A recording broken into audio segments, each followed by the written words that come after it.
네, 인사드리겠습니다. 안녕하세요. 네, 오늘은 시편 132편을 보시겠습니다. 시편 132편이고요. 우리의 소망 하나님의 약속이라는 제목으로 오늘 말씀을 나누겠습니다. 성전에 올라가는 노래들을 살펴보고 있습니다. 120편부터 시작이 됐고요. 134편까지 있습니다. 그래서 총 15편의 시편이 이 성전에 올라가는 노래라는 제목으로 되어 있고요. 그래서 이제 오늘 132편을 포함해서 3편이 남아 있습니다. 133편하고 134편을 보시면은 이제 3절로만 구성된 아주 짧은 시편이다라는 것을 알 수 있고요. 반대로 오늘 살펴볼 132편은 이 성전에 올라가는 노래 중에서 가장 긴 18구절로 되어 있습니다. 이 세 편이요, 나머지 132편부터 134편까지의 이 세 개의 시편이 특별히 예배의 그러한 공동체적인 성격이 아주 강하다라고 그렇게 말씀을 드릴 수 있어요.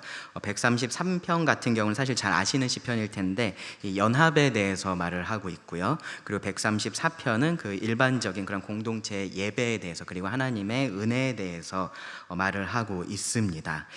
오늘 살펴볼 132편은요, 그들에게 하나님께서 주시는 약속에 대해서, 언약에 대해서 말씀을 하고 있는 그러한 시편이다라고 할 수 있습니다.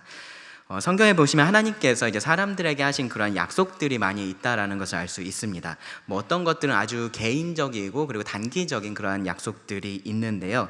어떤 것들은 훨씬 더 이렇게 광범위한 약속으로서 주어진 것들이 있습니다.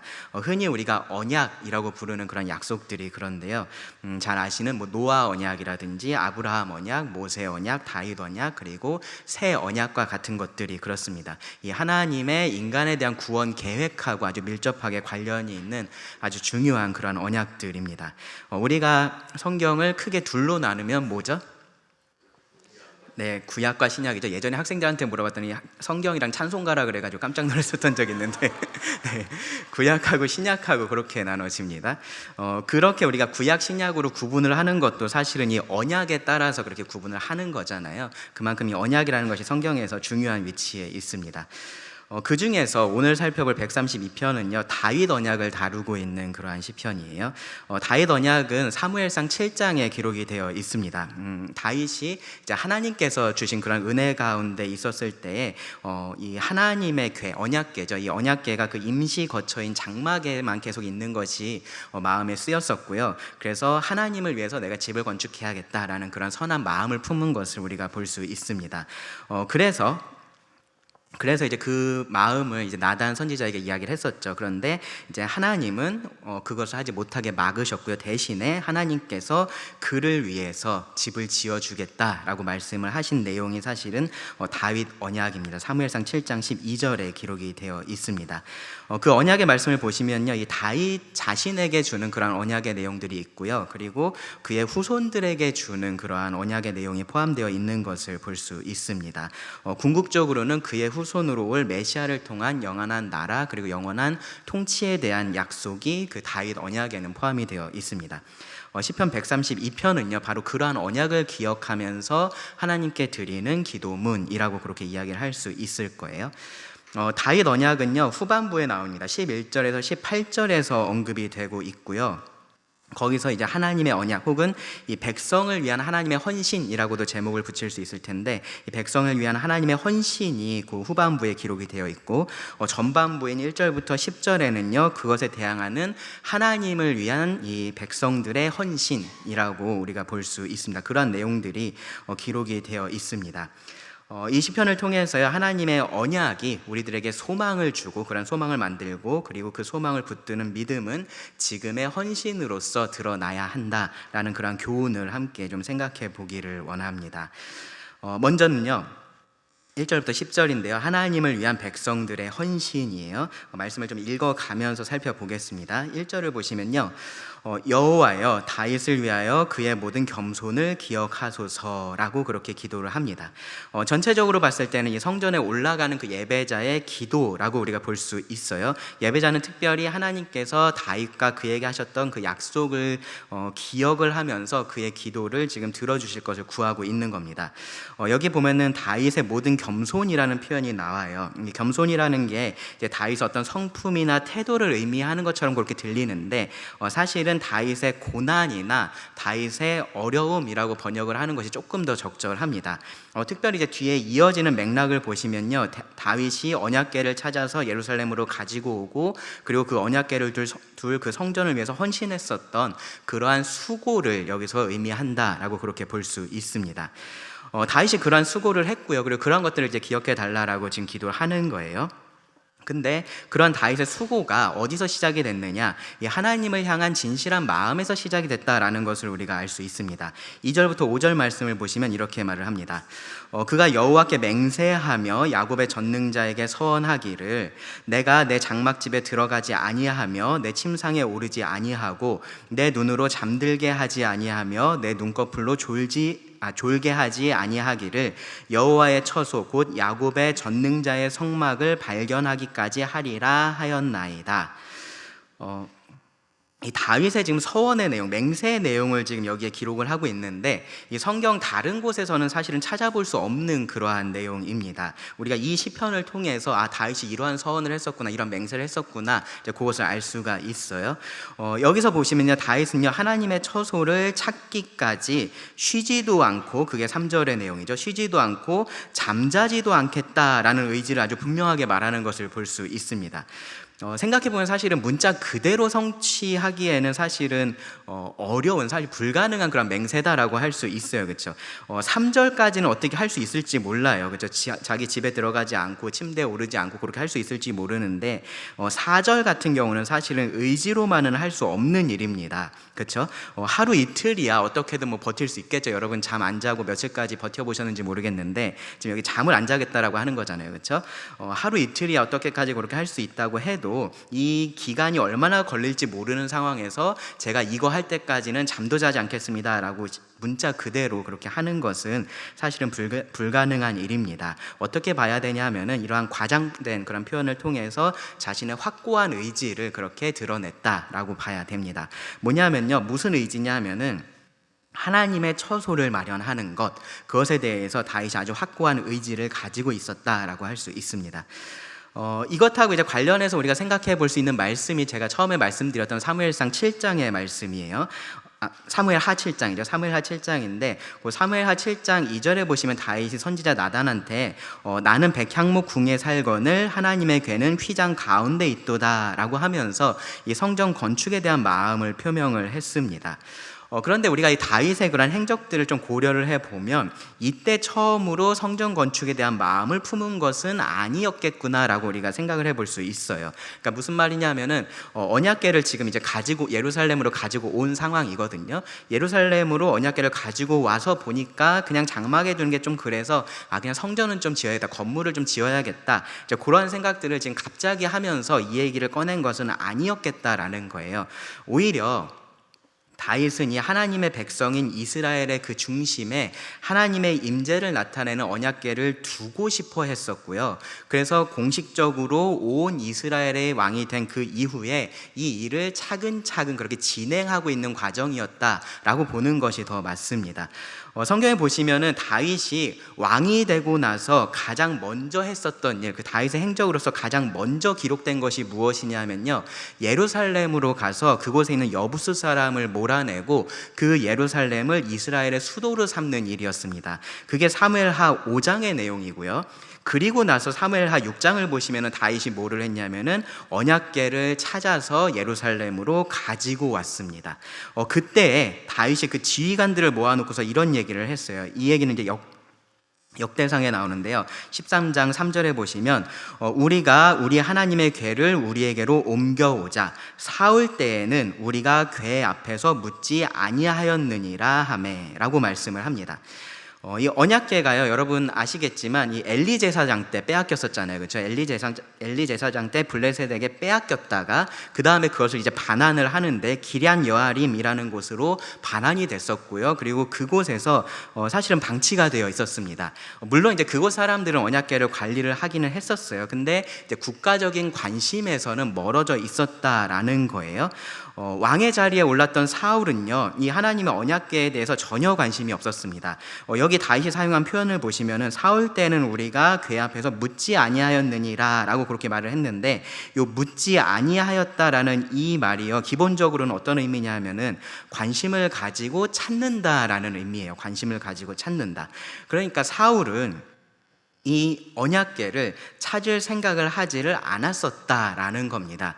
여러분, 사울의 말년에 대한 말씀 기억하시나요? 그때 보면요, 사울이 하나님의 뜻을 알고 싶어 하는 것을 보이죠. 아주 절박하게 알고 싶어 합니다. 그래서 누구를 찾아가죠? 신접한 여인, 그렇죠? 무당을 찾아가서 그것을 물어보는 장면이 있잖아요, 그렇죠? 근데 정작 하나님께서 자기 임재를 두시고 백성을 만나겠다라고 하셨던 그 언약궤는 사울이 찾지를 않았었다라는 거예요.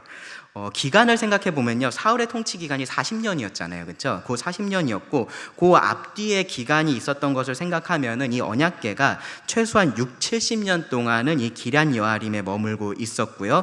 그 동안에는 이 백성들의 삶과 예배의 중심에 하나님이 계시지를 않았었던 겁니다. 다윗이 그런 상황을 그냥 보고만 있을 수 없었던 겁니다. 그것을 좌시할 수 없었던 거예요. 왕이 된 다윗은요, 하나님이 그 나라와 백성들의 중심에 계셔야 한다라는 것을 알고 있었습니다. 그의 마음이 하나님과 합한 자였잖아요, 그렇죠? 하나님의 뜻을 그가 알고 있었고요. 그처럼 이 다윗 자신처럼 이 백성들의 삶에서도 하나님이 중심에 계시기를 원했었던 겁니다. 그래서 여기 지금 보고 있는 이 2절부터 5절과 같은 맹세를 다윗이 했었던 거고요. 그리고 그것을 실제로 실행에 옮겼다라고 우리가 봐야 되는 겁니다. 그 과정이 사실은 그렇게 아주 평탄하고 쉽지만은 않았어요. 근데 다윗은 포기하지 않았습니다. 예루살렘을 정복을 했고요. 그리고 때가 됐을 때 언약궤를 예루살렘으로 옮겨왔습니다. 6절 말씀을 보시면요, 이 언약궤를 찾았던 그 상황에 대해서 묘사를 해요. 우리가 그것이 에브라다에 있다함을 들었더니 나무밭에서 찾았도다. 다윗 시대의 언약궤는 제가 방금 말씀드렸었던 것처럼 에브라다가 아니라 기럇 여아림에 있었습니다. 물론 이제 이 에브라다라는 표현 자체를 이제 기럇 여아림까지 포함하는, 이 베들레헴에서 기럇 여아림까지 다 포함한 아주 큰 지역으로 그렇게 이해를 할 수도 있어요. 근데 사실은요, 그것보다는요, 여기 번역에서 우리가 이것을 어떻게 이해를 하면 더 좋냐면은 우리가 그것이 에브라다에 있다함을 들었더니로 보는 것이 아니고요, 우리가 에브라다에서 이 소식을 들었다라고 보는 것이 조금 더 자연스럽습니다. 뒷부분에 보시면 나무밭에서 찾았다라는 표현이 나와요. 근데 여러분 가지고 계시는 성경에 아마 각주에 보시면 그 나무밭이 야일의 밭이라고 그렇게 되어 있을 거예요. 그렇죠? 야일 혹은 야알의 밭이라고 그렇게 볼 수 있는 건데, 야일이 나무 혹은 수풀을 의미하기 때문에 여기서 번역을 이제 나무밭이라고 그렇게 한 겁니다. 그래서 이제 요것을 이제 좀 머릿속에 그려보시면은 마치 언약궤를 찾던 사람들이 이 숲에 버려져 있던 언약궤를 이렇게 찾은 것처럼 약간 그렇게 뉘앙스가 느껴집니다. 근데 사실 그렇지는 않습니다. 이 언약궤가 있었던 도시의 이름이 기럇 여아림이라고 말씀을 드렸었고요. 그 기럇 여아림이 사실은 숲의 도시라는 의미입니다. 숲의 도시. 그리고 기럇 여아림의 뒤에 여아림이 여기서 말하는 야일 혹은 야알의 복수형입니다. 그래서 이 야일이라는 말 자체가 사실은 기럇 여아림을 줄여서 부르는 그러한 표현인 거예요. 요걸 정리해 보면요, 6절의 말씀은 지금 무슨 얘기를 하고 있는 거냐 하면은 다윗의 그 명에 따라서 언약궤를 찾던 사람들이 있었던 겁니다. 그리고 그 사람들이 에브라다에 있었을 때에 언약궤가 기럇 여아림에 있다라는 소식을 듣고 그곳으로 가서 찾았다라는 그러한 말을 지금 하고 있는 거예요. 근데 여기 6절에서 이제 하나 조금 흥미로운 건 뭐냐 하면은 5절까지 말씀은 보시면은 거기까지 이제 다윗이 했었던 그 맹세에 대해서 지금 객관적으로 이야기를 했잖아요, 그렇죠? 근데 6절을 보시면은 우리라는 표현이 나옵니다, 그렇죠? 우리로 그 표현이 바뀌어 있어요. 그렇다면은 이 노래를 하고 있는 사람들은 이 과거에 있었던 이 일을 마치 자신이 한 것처럼 그렇게 노래를 하게 지금 이 시가 지어져 있는 겁니다. 언약궤를 찾고 예배를 회복하는 그러한 일들 다윗이 주도했었고요. 그리고 당시의 백성들이 했었던 일이었는데, 지금 이 시편 132편으로 노래하고 있는 이 사람들, 이 성전을 향해서 올라가고 있는 그 예배자들도 사실은 같은 마음으로 그 일에 동참을 했다라고 그렇게 지금 이야기를 하고 있는 거예요. 뭐하고 비슷하냐 하면요, 어떤 상황이냐면은 유평교회가 과거에 어떤 일을 한 거죠, 그죠? 그러한 일에 대해서 그때 있지 않았던 사람들이 우리 교회가 그렇게 했어, 우리가 그렇게 했어 라고 말을 하는 것하고 그렇게 비슷한 상황입니다. 이 언약궤를 찾아오고 예루살렘으로 옮겨오고 성전을 건축하고 있는 이러한 모든 일들이 누군가의 독단적인 결정에 의해서 그냥 이루어졌던 일들이 아니고요, 하나님의 백성으로서 이스라엘이 함께 했었던 일인 거죠. 그렇기 때문에 그 이후에도 이스라엘 백성들은 이 일을 우리가 한 일이라고 그렇게 말을 할 수가 있었던 겁니다. 지금의 예배자들도 이 다윗과 같은 마음으로 언약궤를 찾아서 지금 성전으로 가고 있기 때문에 그렇습니다. 그러면 우리가 좀 그 마음에 대해서 생각을 해볼 필요가 있습니다. 그 마음이 어떤 마음이었을까요? 다윗은 어떠한 마음으로 이 언약궤를 그렇게 찾았을까요? 어떤 마음으로 성전을 건축하고 싶어 했고 그곳에 언약궤를 두고 싶어 했을까요? 다윗이 이 하나님의 어떤 위대하심이나 하나님의 편지하심, 어느 곳에서나 계시다라는 그 사실을 몰라서 하나님께 집이라도 하나 지어드려야지 그런 생각을 한 것은 아니다라는 것을 우리가 분명히 알 수 있어요. 시편 139편에 보시면은 다윗이 내가 주의 영을 떠나 어디로 가며 주의 앞에서 어디로 피하리까 라고 말을 했습니다. 그렇죠? 하나님이 어느 곳에서나 계시다라는 거 다윗도 잘 알고 있었어요. 그리고 이 다윗의 의지를 이어받아서 실제로 성전을 건축했었던 솔로몬은 그 봉헌 기도에서 이렇게 기도를 했었습니다. 하늘과 하늘들의 하늘이라도 주를 용납하지 못하겠거든 하물며 내가 건축한 이 성전이오리까. 구약의 성도들이라고 해서요, 하나님이 어느 한 장소에만 계시다라고 그렇게 생각을 했었던 것이 아닌 거예요. 다만 이 성전과 언약궤는 하나님께서 그 특별한 임재를 나타내시는 곳, 하나님께서 자기 백성을 그곳에서 만나시겠다라고 하신 그런 장소로서의 의미가 있었던 거고요. 그들이 그 사실을 아주 중요하게 여겼었던 겁니다. 그러니까 다윗에게 있어서 이 언약궤라는 것이요, 그냥 오래된 조상의 그런 유물 같은 것이 아니었다라는 거예요. 언약궤를 둘 성전을 건축하는 것도 그냥 뭔가 집을 건축하는 그러한 문제가 단순히 건축의 문제가 아니었었다라는 겁니다. 언약궤에 하나님께서 그 임재를 두신다면, 언약궤에 하나님께서 자신의 임재를 두신다면 그 언약궤가 있는 성전이야말로 왕의 집인 거죠. 그렇죠? 그곳이야말로 왕궁인 겁니다. 사사시대에 이스라엘의 왕이 없었다라고 말을 하고요, 사무엘 때에 백성들이 다른 나라와 같이 왕을 세워달라라고 요청을 함으로써 하나님이 그들의 왕이 되지 못하게 만들었었습니다. 그런데 다윗은 누가 진짜 왕인지를 알고 있었던 거고요, 그랬기 때문에 그 언약궤를 찾아서 그의 합당한 곳에 두는 것에 그의 삶을 헌신을 했었던 겁니다. 그것이 사울과 다윗의 분명한 차이였어요. 사울한테는 사람이 중요했고요, 자신이 가진 그 왕권이 중요했었습니다. 그러니까 언약궤는 굳이 신경 쓰지 않았었던 거예요. 근데 다윗에게는 하나님이 중요했고요, 그 하나님의 왕권이 더 중요했습니다. 그래서 사울은 언약궤나 성전 같은 거 신경 쓰지 않았지만 다윗에게는 이 언약궤와 성전이 정말로 중요했었던 겁니다. 거기에 헌신할 수밖에 없었던 겁니다. 이런 우선순위의 차이를 또 볼 수 있는 게 어디냐 하면요, 포로기에서 귀환했었던 그 백성들이었어요. 그들은요, 자신들의 집을 잘 지어놨는데 성전에 대해서는요, 학계 1장 2절을 보시면 여호와의 전을 건축할 시기가 이르지 아니하였다라고 하면서 이 건축을 계속해서 미루고 있었습니다. 그들에게 하나님께서 책망하셨죠. 학계 1장 9절을 보시면요, 나 만군의 여호와가 말하노라 이것이 무슨 까닭이냐, 내 집은 하였으되 너희는 각각 자기의 집을 짓기 위하여 빨랐음이라.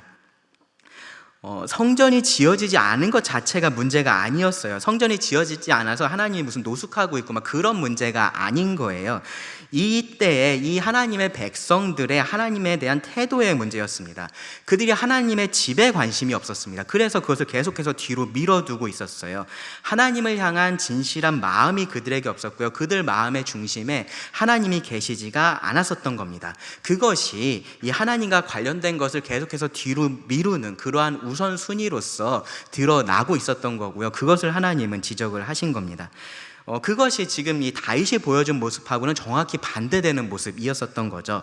다윗에게는 하나님이 가장 중요했고요. 그래서 이 하나님의 집을 짓는 것이 그에게 있어서 최우선순위에 있는 그러한 일이었습니다. 심지어 자기가 쉬고 자는 것보다도 그것이 더 중요하다라고 생각을 했었던 겁니다. 그래서 수고를 한 겁니다. 그래서 어려움을 겪으면서도 그 일을 했었던 겁니다. 여부수 사람들이 왜 그때까지 그 예루살렘에 있었느냐? 그들을 쫓아내는 게 너무 힘든 일이어서 그랬었습니다. 성경은 분명히 그들을 쫓아내라고 했지만 사람들이 그렇게 하기가 어려우니까 그냥 거기에 두고 같이 살고 있었던 거예요. 근데 그 일을 다윗이 한 겁니다. 어렵더라도 이 하나님을 위해서 자신이 그 일을 해야 한다라고 그렇게 생각을 해서 그렇게 한 거예요. 그리고 그곳으로 하나님의 궤를 옮겨왔습니다. 그리고 그곳에 하나님의 성전을 지으려고 했어요. 그렇죠? 근데 하나님께서 막으셨습니다. 그러니까 다윗이 불평하고 화를 낸 것이 아니라 그 말씀에 순종을 합니다. 대신에 여전히 이 성전 건축하고 관련해서 그가 할 수 있는 일들은 그가 최선을 다해서 다 했습니다. 성전을 위한 건축 재료들을 다 준비를 해놨고요. 그곳에서 예배드릴 제사장들을 다 훈련을 시켜놨습니다. 성전이 건축되기만 하면 하나님을 향한 그 백성들의 예배와 헌신이 회복될 수 있도록 모든 준비를 다 맞춰놨던 겁니다. 다윗은요, 성전을 그냥 지어야 되니까 지으려고 했었던 게 아닌 거예요. 정말로 짓고 싶었습니다. 그래서 그것이 그의 우선순위가 됐고요. 그의 헌신이 됐었던 겁니다. 다윗 이후에 이 성전이 건축이 됐고요. 그리고 그 성전에 오르던 참된 하나님의 예배자들도 그런 다윗의 마음으로 이 성전에 올라갔었던 겁니다. 그 언약궤가 어떠한 의미인지 그들이 알고 있었던 겁니다. 그 성전이 무엇을 의미하는지를 그들이 알고 있었던 겁니다. 그래서 그냥 율법에서 최소한 1년에 3번은 하나님께 나아가라고 하니까 그렇게 했었던 것이 아니에요. 그냥 남들이 그렇게 하니까 나도 해야지라고 하면서 그렇게 했었던 것이 아닌 겁니다. 그냥 그렇게 해야지, 그래도 우리 집에 무슨 우환이라도 없는 거 아니야? 그런 생각으로 그렇게 했었던 것이 아닌 거예요. 참된 하나님의 백성들이라면, 참된 하나님의 예배자들이라면요, 하나님이 그들 마음의 중심에 계시고, 그리고 그 하나님을 정말로 섬기고 싶어하는 그러한 사람들이었습니다. 하나님의 종으로서, 하나님의 백성으로서 하나님의 통치가 이 땅 가운데 이루어지고요, 하나님께 합당한 영광이 돌려지기를 간절히 바라는 사람들이 바로 그런 사람들이었습니다. 하나님이 계신 곳에 나가서 이 왕이신 하나님을 예배하는 마음, 그 마음을 가지고 이들이 이 성전에 올랐다라는 거예요. 그래서 이 7절과 같이 말을 하는 겁니다. 우리가 그의 계신 곳으로 들어가서 그의 발등상 앞에서 엎드려 예배하리로다. 이게 다윗의 마음이었던 거고요. 그와 함께 했던 그 예배자들의 마음이었었던 거고요. 그 이후에 그곳에 나가서 예배를 드렸었던 모든 사람들, 그들의 마음이었었던 겁니다. 성전은요, 물리적인 관점에서 보면은 그냥 하나의 건축물이에요. 그렇죠? 그리고 설령 그 성전이 지금까지 남아있다라고 해도요, 여전히 그것보다 더 아름답고 더 웅장하고 위대해 보이는 그러한 건축물들이 많이 있습니다. 이 성전이 중요했었던 것은요, 그곳에 하나님께서 계시고 그곳에서 하나님이 그의 백성을 만나셨다라는 그 사실이었습니다. 그래서 이 성전으로 나가는 것은 하나님께 나아가는 것이었고요, 가장 높은 왕에게 나아가는 의미였습니다. 하늘이 하나님의 보좌라면 이 땅의 성전, 그 언약궤가 하나님의 발등상, 발받침인 거죠. 발등상 정도가 됩니다. 예배자는 그 앞에 엎드려서 겸손히 예배를 하는 겁니다. 그리고 하나님의 은혜를 구하는 겁니다. 그 은혜를 구하는 내용이 이제 8절부터 10절에 나와 있습니다. 이 기도는요, 역대하 6장 41절 42절을 보시면 솔로몬의 기도하고요, 그 내용하고 표현에 있어서 거의 동일한 것을 볼 수 있습니다. 이 솔로몬은요, 성전 건축을 마치고 나서 하나님께서 계속해서 이 성전을 통해서 은혜 베풀어 주시기를 기도하면서 이렇게 기도를 마쳤었어요. 그래서 이제 시편 132편의 저자도 솔로몬이다라고 그렇게 보는 사람도 굉장히 많습니다. 여기서 중요한 것은요, 이 예배자가 세 가지를 구한다라는 거예요. 하나는 뭐냐면 8절에서 하나님의 변함없는 임재를 구합니다. 그리고 9절에서는요, 하나님께 합당한 예배가 드려지기를 구하고요, 그리고 10절에서는 하나님의 언약이 성취되기를 구합니다. 먼저 8절을 보시면 하나님께서 그 언약궤와 함께 그 성전에 계속해서 임재하시기를 그렇게 기도를 합니다. 여호와여 일어나사 주의 권능의 궤와 함께 평안한 곳으로 들어가소서. 이 기도는요, 사실은 광야에서 이스라엘 백성들이 이 구름 기둥을 따라서 진을 옮겼었잖아요. 그때마다 언약궤도 옮겨갔었는데 그때 모세가 드렸던 기도의 기초에 있습니다. 민수기 10장 35, 36절에 기록이 되어 있는데요, 이 궤가 떠날 때에는 모세가 말하되 여호와여 일어나사 주의 대적들을 흩으시고 주를 미워하는 자가 주 앞에서 도망하게 하소서 하였고, 궤가 실 때에는 말하되 여호와여 이스라엘 종족들에게로 돌아오소서 하였더라. 모세의 기도는요, 이스라엘의 이동 중에는 하나님께서 일어나셔서 위험으로부터 그들을 보호해 주시기를 구했던 거고요, 그리고 멈추면은 다시금 그들 가운데 계시기를 구하는 그러한 내용이었어요. 그 기도의 내용을 지금 이렇게 반복을 하는 겁니다. 그러면서 예배자가 하나님의 보호와 임재하심을 구하는 것이 8절의 내용입니다. 그리고 9절로 가서 보시면 예배자가 하나님께 드려져야 할 그 합당한 예배를 위해서 구해요.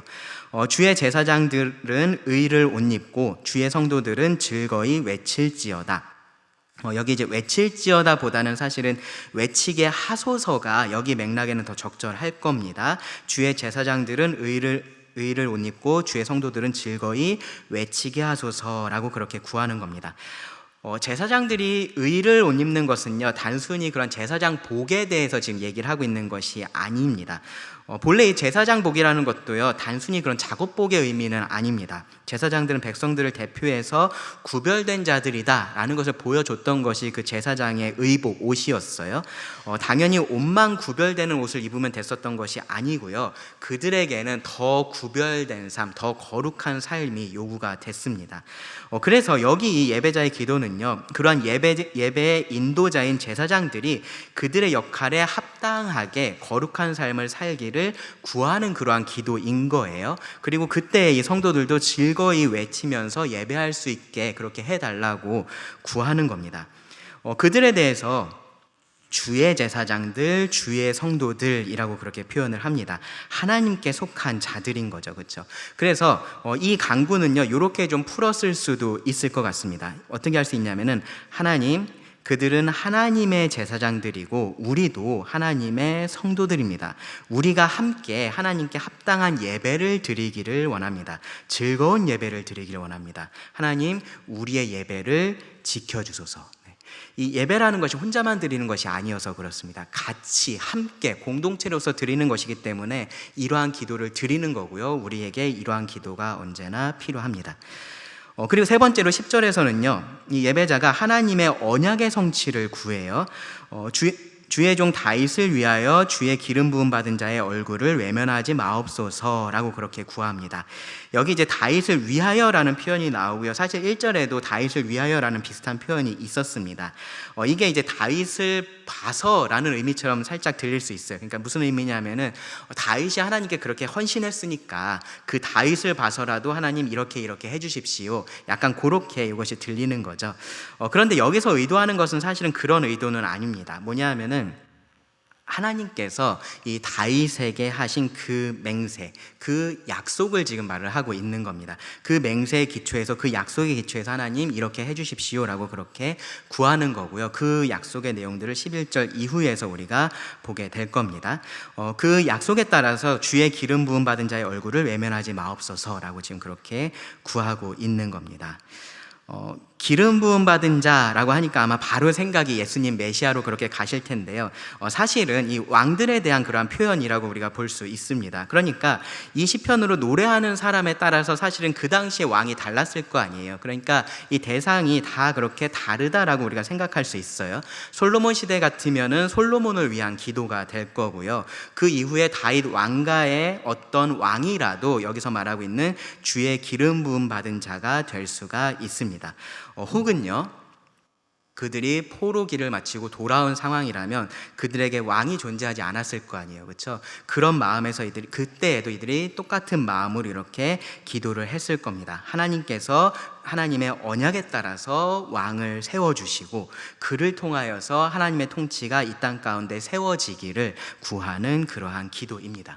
그리고 이 기도가 궁극적으로는 이 기름 부음 받은 자 메시아를 기대하는 기도라고도 할 수 있습니다.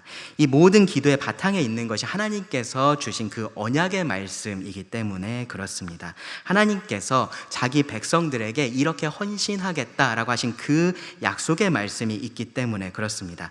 그 말씀이 이제 11절부터 18절에 기록이 되어 있습니다. 말씀을 보시면요, 먼저 11절 12절은 이 사무엘하 7장에 기록된 다윗 언약을 좀 요약해서 기록을 하고 있습니다. 여호와께서 다윗에게 성실히 맹세하셨으니 변하지 아니하실지라. 이르시기를 너의 몸의 소생을 너의 왕위에 둘지라. 너의 자손이 내 언약과 그들에게 교훈하는 내 증거를 지킬진대 그들의 후손도 영원히 너의 왕위에 앉으리라 하셨도다. 2절에서는 다윗이 여호와께 맹세했다라고 했었잖아요. 그렇죠? 여기서는 여호와께서 다윗에게 맹세하신 내용에 대해서 말씀을 하고 있습니다. 다윗은 자기가 지키지 못할 것을 맹세를 했었는데 하나님은 반드시 지킬 것을 맹세를 하셨습니다. 사실 하나님께 이런 맹세라는 것이 필요 없어요. 그렇죠? 하나님께서 그냥 말씀하시면 됩니다. 근데 이 사람을 위해서, 사람에게 확신을 주기 위해서 맹세를 하셨습니다. 이 약속이 절대로 변하지 않을 것이다 라는 것을 알게 하시려고 그렇게 하신 거예요.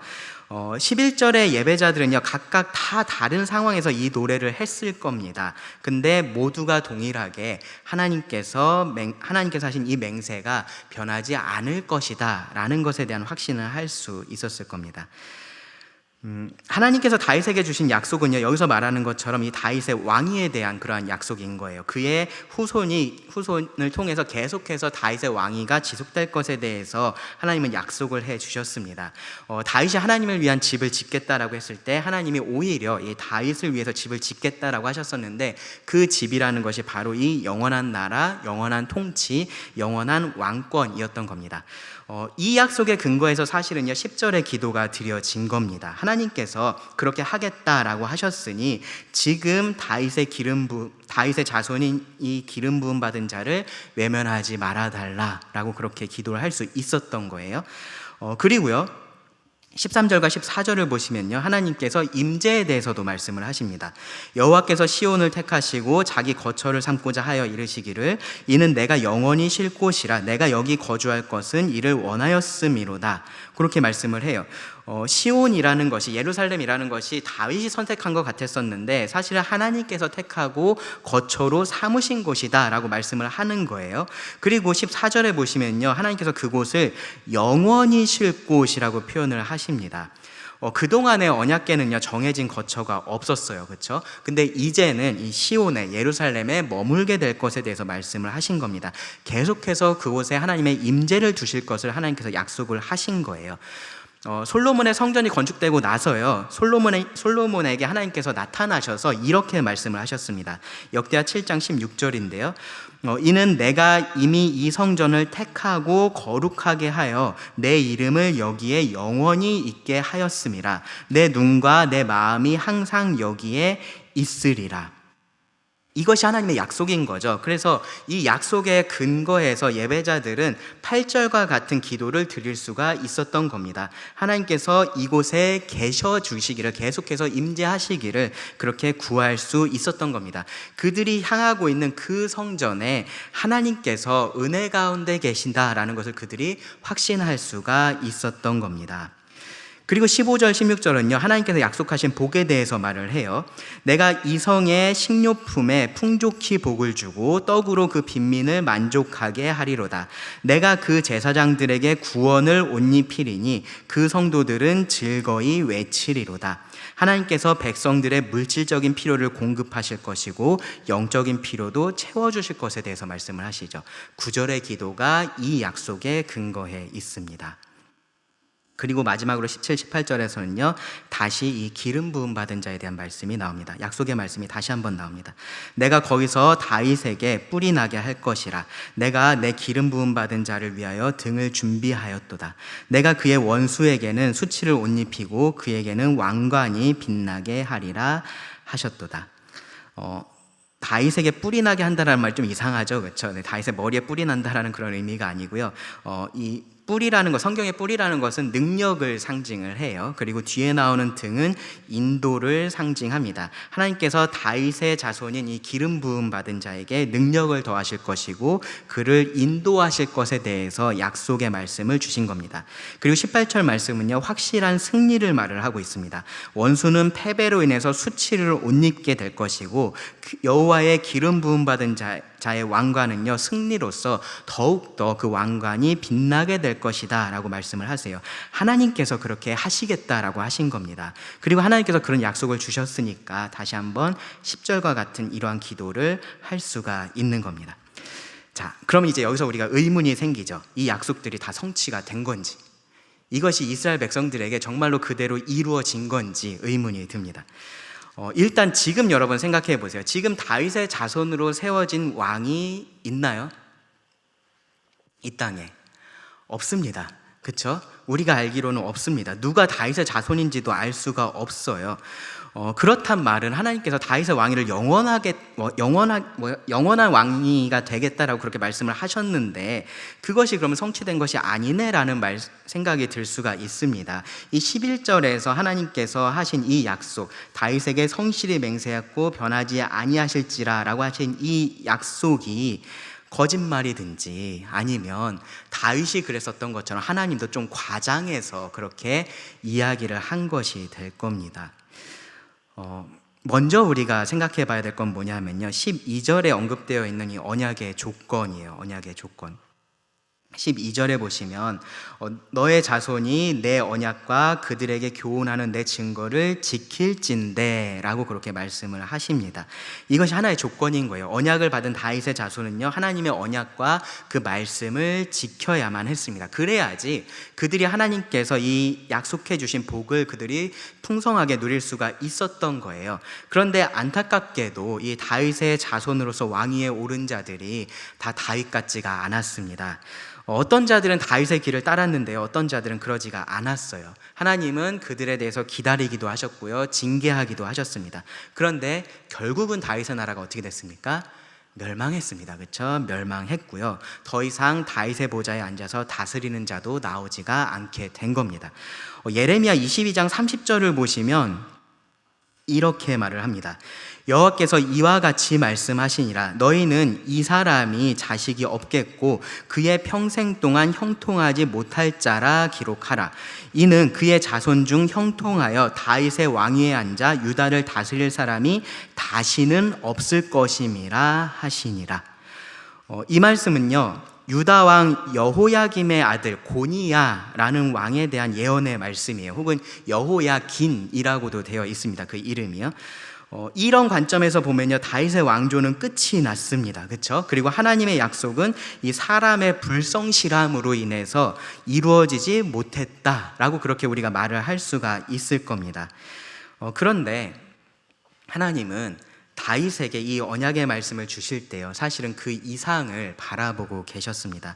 하나님은요 이 다윗의 나라를 넘어서요 그를 통해서 성취될 궁극적인 하나님의 나라, 이 땅 가운데 세워질 그 하나님의 나라를 바라보고 계셨습니다. 모든 인간의 실패 끝에 나타나게 될 그 하나님의 영광을 하나님은 바라보고 계셨던 겁니다. 세례 요한의 아버지인 사가랴가요 성령의 충만한 가운데 이러한 예언의 말씀을 했습니다. 누가복음 1장 68절부터 71절입니다. 찬송하리로다 주 이스라엘의 하나님이여 그 백성을 돌보사 속량하시며 우리를 위하여 구원의 뿔을 그 종 다윗의 집에 일으키셨으니 이것은 주께서 예로부터 거룩한 선지자의 입으로 말씀하신 바와 같이 우리 원수에게서와 우리를 미워하는 모든 자의 손에서 구원하시는 일이라. 이것이요, 자기 아들, 이제 태어난 그 자기 아들에 대한 이야기가 아닙니다. 그렇죠? 세례 요한은 다윗의 집에서 태어나지 않았어요. 사가랴는 레위 제사장이었잖아요. 그렇기 때문에 요한도 이 다윗의 집에서 태어날 수가 없는 사람이었습니다. 예수님이 바로 다윗의 집에서 하나님께서 일으키신 구원의 뿔이었습니다. 그래서 마태복음 시작에 보시면 예수님을 누구라고 선포를 하면서 시작을 합니까? 다윗의 자손, 그렇죠? 다윗의 자손이라고 아주 기쁘게 선포하면서 시작이 되는 겁니다. 예수님께서 다윗의 자손으로 오셔서요, 먼저는 자기 백성을 그들의 죄에서 구원하셨습니다. 그리고 이제 다시 오셔서 이 시편 132편의 2편 18절의 말씀을 성취하게 될 겁니다. 이 땅에 하나님의 나라를 임하게 하실 건 거예요. 그리고 그때가 되면요, 여기 13절부터 18절까지의 하나님의 모든 약속의 말씀이 부족함 없이 다 성취가 될 겁니다. 다른 여러 다윗의 자손들을 통해서요, 이스라엘 백성들이 이 약속의 성취를 조금씩 경험을 했습니다. 부분적으로 그들이 맛만 봤었던 거예요. 그런데 이 궁극적인 다윗의 자손으로 오실 예수님을 통해서는요, 그것을 넘치도록 경험을 하게 될 겁니다. 그리고요, 그것이 오늘날 하나님의 백성인 우리들도 기다리고 있는 약속의 성취인 겁니다. 하나님께서 다른 모든 언약의 말씀들을 지켰다면요, 이 언약의 말씀도 지키실 것이다 라고 우리는 확신할 수가 있습니다. 하나님이 이 모든 언약을 자기 백성을 위해서 헌신하셔서 지키셨다면 우리도 그 하나님을 기억하면서 그 하나님께 헌신할 수가 있는 겁니다. 이 시편이 지어진 이후에요, 정말로 수많은 예배자들이, 하나님의 예배자들이 그 성전을 올라가면서 이 노래를 계속해서 불렀을 겁니다. 근데 여러분 생각해 보세요. 그들 각자가 처해 있는 환경이 다 달랐겠죠, 그렇죠? 누군가는요, 금방이라도 이 시편 132편의 약속들이 눈앞에 펼쳐질 것처럼, 그렇게 실현될 것처럼 그렇게 생각을 하면서 사실은 이 노래를 불렀을 겁니다. 어쩌면 솔로몬 때의 사람들이 그랬을 거예요. 근데 반대로요, 어떤 사람들은요, 이 약속의 실현이 너무나 멀게 느껴지는 그러한 상황도 있었을 겁니다. 포로로 잡혀갔다가 돌아와서 이 초라한 성전을 마주했었던 사람들이 아마도 그랬을 거예요. 과거에 영광스러웠던 그 성전은 사라졌고요, 그들이 건축한 이 하나님의 성전은 너무나 초라해 보였습니다. 이런 곳에 하나님이 계실까라는 생각이 그들에게도 들었을 수 있어요. 그 성전에서 예배했던 사람들은 이 시편 132편을 확신을 가지고 기대했다기보다는 간절한 기대를 가지고 그렇게 부를 수밖에 없었을 겁니다. 하나님, 제발 이곳에도 좀 계셔 주십시오. 하나님, 제발 이제는 하나님의 제사장들이 이 의의 옷을 입고 하나님의 성도들이 즐거이 예배할 수 있게 해 주십시오. 제발 하나님, 다윗에게 맹세하신 그 약속에 따라서 기름 부음 받은 자를 우리 가운데서 일으켜 주십시오. 그런 마음으로 이 노래를, 이 기도를 했을 겁니다. 그리고 그 중에서요, 어떤 이들은요, 정말로 이 11절 말씀처럼 하나님께서 이 맹세하신 것을 변하지 않으실 것이다 라는 것을 굳게 믿고요, 소망 가운데 믿음으로 여전히 헌신하면서 그 하나님을 예배했을 겁니다. 이것이 우리가 시편 132편을 통해서 우리가 얻어야 할 오늘의 교훈입니다. 하나님은 그 약속하신 것을 신실하게 지키실 겁니다. 그것을 하나님의 헌신이라고 우리가 말을 할 수 있을 거예요. 그리고 그 하나님은요, 우리의 헌신을 원하십니다.